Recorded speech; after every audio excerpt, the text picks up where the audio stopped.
Croisé. 2 mètres, Croisé. 19 mètres à 0. Croisé. 03.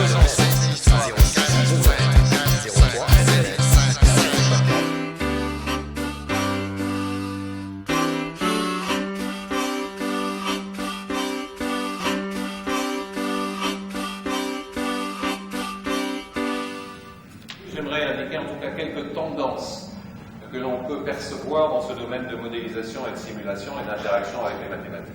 Là, il est clair que les mathématiques interviennent ici, mais elles interviennent aussi pour l'analyse des équations, pour les comprendre. Il n'y a pas de pire banalité aujourd'hui que de dire que pour enseigner, il faut vraiment savoir ce que l'on enseigne.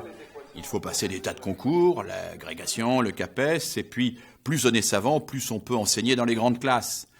Eh bien, figurez-vous que dans l'histoire de la pédagogie, il y a un lascar tout à fait étrange et étonnant, dénommé Joseph Jacotot, qui en 1818 découvrit une méthode pour le moins surprenante, puisque grâce à cette méthode, on peut enseigner ce que l'on ne connaît pas. Jacotot pensait même que pour enseigner, il fallait tout ignorer de ce que l'on enseignait. Joseph Jacotot naît en 1770 dans un milieu modeste à Dijon. C'est tout de suite un garçon très doué pour les études. En 1792, Jacotot devient instructeur dans un bataillon révolutionnaire et il s'y révèle un pédagogue hors pair. Ensuite, il se lance dans une aventure éducative sans précédent. Il enseigne successivement la logique, le droit, les mathématiques. Après les 100 jours, Jacotot s'exile en Belgique. Là, il obtient un poste de lecteur de littérature française à l'université de Louvain. Il doit enseigner le français. Les 3/4 de ses élèves, de ses étudiants, ne parlent que le hollandais que lui ne comprend absolument pas. Il découvre alors une édition bilingue du Télémaque, le livre de Fénelon, et demande, par l'intermédiaire d'un interprète à ses élèves, d'apprendre par cœur les premières phrases du livre en français, en s'aidant pour les comprendre de la traduction hollandaise. Ensuite, il leur demande de commenter ce qu'ils ont lu, en français.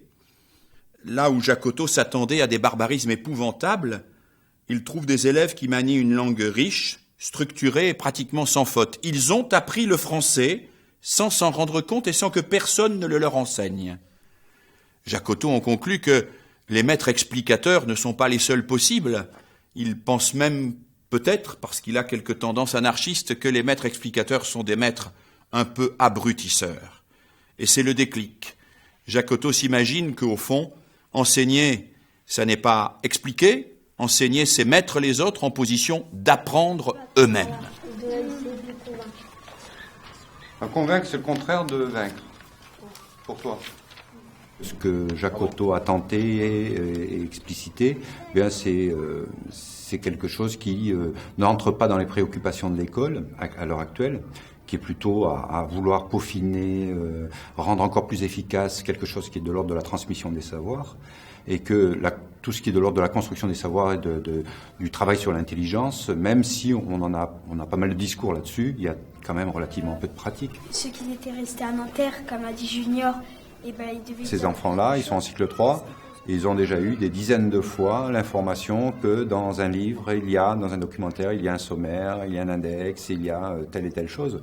Ça passe par une oreille, ça sort par l'autre. Alors que peut-être là, on se met le plus près possible d'une situation réelle. Autrement dit, avoir très peu de temps et une masse énorme de documents. On se pose peut-être un peu plus les vraies questions. Les autres sont partis en Bretagne. Parce que Je me souviens avoir utilisé avec des jeunes en situation difficile dans un dispositif de réinsertion le principe qu'utilise Pérec dans La disparition, qui consiste à supprimer une lettre, à s'imposer de ne pas utiliser une lettre. Et je leur avais donné, de la même manière que Jacotot, une consigne, rédiger un fait divers, mais le rédiger sans une lettre interdite. Et je leur avais donné un outil comme le Télémaque de Fénelon, des dictionnaires qu'ils ne savaient pas utiliser.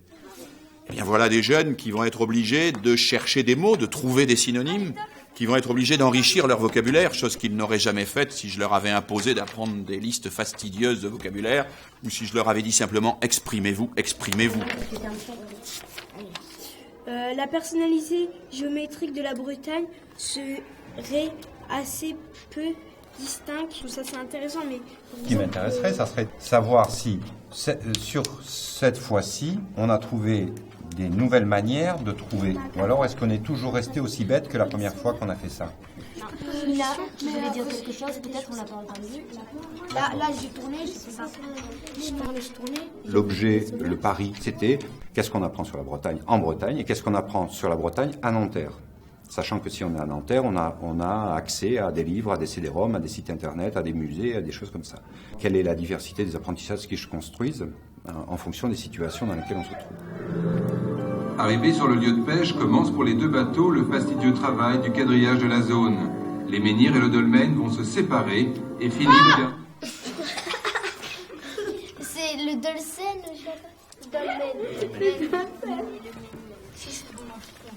Au fond, ce que nous propose Jacotot, c'est trouver une situation contraignante dans laquelle l'autre va pouvoir intellectuellement, dans sa tête, reconstruire, accéder au savoir que l'on veut lui faire acquérir.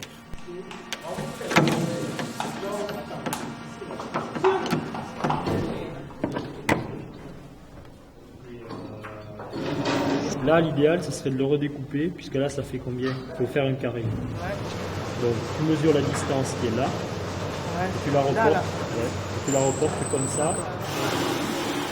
À partir de matière d'œuvre et de documents techniques, on doit réaliser un produit fini. Ça correspondait tout à fait au programme que nous devons suivre. Donc c'est vrai que moi, le bois, je n'y connais rien puisque c'est absolument pas ma formation. Les bateaux encore moins. J'ai dit aux élèves, on va le faire ensemble. Et bien perpendiculaire. Un petit peu au milieu, tu traces ton axe. Et après, on les met en position. D'accord? Allez, tu prends une règle, crée un papier.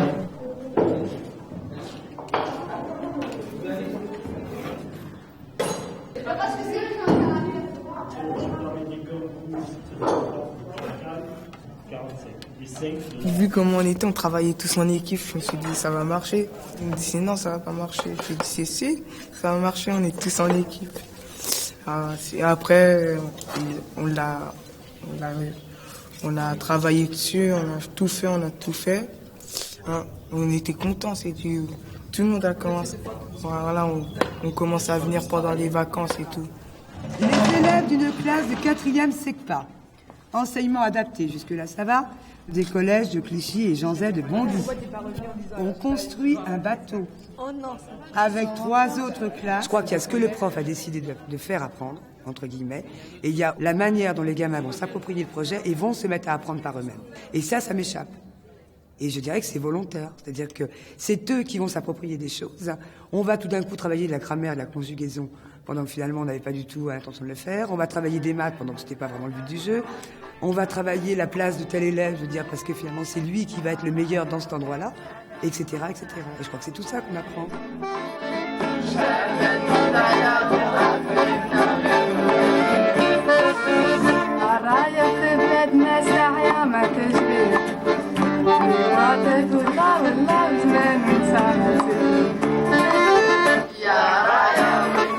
Les gens, ils applaudissaient, ils faisaient des photos partout. Et il y a des gens, ils nous filmaient en caméra, c'était bien. J'étais content, super content. Ça a marché, qu'il n'a pas coulé. Ils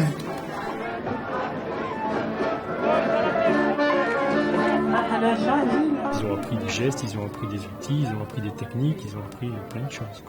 Ils ont surtout appris la valeur du travail, ils ont aussi appris la notion de projet, la notion d'engagement, ça me remplit de joie.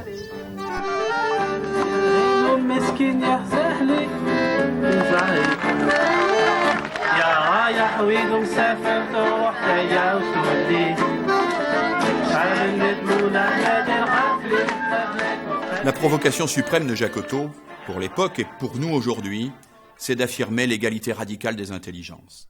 Je n'ai jamais le droit de dire, dit Jacotot, que quelqu'un manque d'intelligence. Peut-être que c'est vrai, peut-être qu'il a effectivement des cases en moins, comme on dit, mais je n'ai pas le droit de le dire parce que je n'ai jamais épuisé tous les moyens pour lui permettre d'exprimer toute son intelligence. Je n'ai jamais fait tout ce qui était en mon pouvoir pour qu'il donne le meilleur de lui-même. Je n'ai jamais fini avec lui. Je n'ai jamais fini de l'enseigner. Je n'ai jamais fini de l'aider à s'instruire. Et donc je dois toujours postuler qu'il peut faire plus, qu'il peut faire mieux, qu'il peut faire aussi bien que le meilleur et le plus instruit des hommes. J'ai trouvé dommage que nos camarades ne soient pas venus. J'avais honte de danser car j'avais peur qu'il y en ait qui se moquent. Mais j'ai convaincu ma peur et j'ai dansé. Ils ne rigolaient pas, alors maintenant je convainc ma peur quand il s'agit de danser. Alors, est-ce que vous avez des remarques déjà à formuler là-dessus? Jamil, qui démarre. Convaincre sa peur, c'est... en fait, c'est comme si tu parlais à ta peur, tu lui dis ça c'est rien, par exemple pour attraper un crabe, tu lui dis ça c'est rien, ça y est, je peux l'attraper. Mais vaincre sa peur, c'est, je veux dire, ta peur, tu l'as battue, tu fais tout ce que tu veux avec les crabes après. Dis-moi, j'ai peur d'attraper un crabe. Je dis vas-y. Et il y a quelqu'un qui me dit vas-y, attrape-le, c'est rien. Tu vas rien avoir, tu vois, il me convainc que je vais rien. Toi, tu y vas, tu l'attrapes? Ouais, parce qu'il m'a convaincu. Ouais. Et après, j'ai vaincu. Il t'attrape. Quand on découvre même des choses qui pourraient apparaître comme des erreurs de langage, des maladresses de langage, comme convaincre sa peur, j'ai appris à convaincre ma peur, je me dis, c'est une erreur de langage. Heureusement que je ne suis pas un abominable pédagogue qui va dire, c'est une erreur de langage. Mais ton erreur de langage, elle crée du sens. Et là, en ce sens, on est dans l'égalité des intelligences. Enfin, si on résume rapidement ce que c'est que l'intelligence, c'est créer du lien entre deux éléments. Mais seulement, on ne va jamais chercher ce sens. On cherche la réponse juste la plupart du temps. Donc, du même coup, on se prive de tout le sens qu'ils ont créé. Derrière la provocation de Jacotot, il y a une idée pédagogique centrale, forte. L'idée que, si on veut véritablement enseigner, eh bien, il faut que ce soit, d'une certaine manière, en se rétractant, pour que l'autre véritablement apprenne. Ce qui est important, c'est pas que nous enseignions bien, c'est que l'autre apprenne et qu'il fasse cette démarche lui-même, que face à une difficulté, il découvre lui-même les savoirs qui lui seront nécessaires. Bah, j'ai eu peur. C'est les deux, c'est la même. Non, c'est pas la même chose. Moi, j'aurais plutôt dit qu'on. Non, moi j'ai eu peur. Ouais, moi j'avais peur.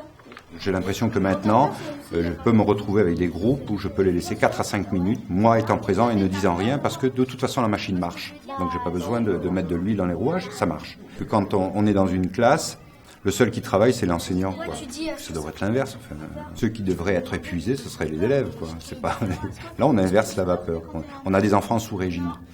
Alors que là, sur des situations comme celle-là, ils sont en régime normal, peut-être. Hein. Je pense que dans la vie quotidienne, ils devraient être dans ce régime-là. Moi, je dis oui parce que quand tu as peur, tu penses que tu es le seul à avoir peur. Alors que quand après on a une discussion comme ça, on voit que tout le monde a peur, donc après c'est... J'aurais pas l'habitude et tout. Que reste-t-il aujourd'hui de l'apport de Jacotot, en dehors de ses provocations et du caractère un petit peu amusant de certaines de ses affirmations? Sans doute un paradoxe qui est au cœur de l'activité éducative. Je n'apprends que ce que j'apprends moi-même, mais en même temps, aussi sophistiqué soit le dispositif pédagogique que je mettrai en place, un élève de 6e ne réinventera pas la relativité générale d'Einstein. Il faudra bien qu'à un moment ou à un autre, il aille lire, travailler sur les œuvres de la culture. Et au fond, Jacotot nous place au cœur de ce dilemme et de cette contradiction fondatrice. Nous devons à la fois accepter que nous n'apprenons bien que ce que nous apprenons nous-mêmes, mais que ce que nous apprenons nous-mêmes, nous le tenons pour l'essentiel d'autrui. Et c'est parce que nous acceptons ces deux vérités-là que nous grandissons, que nous nous instruisons ensemble. Lettre à 0.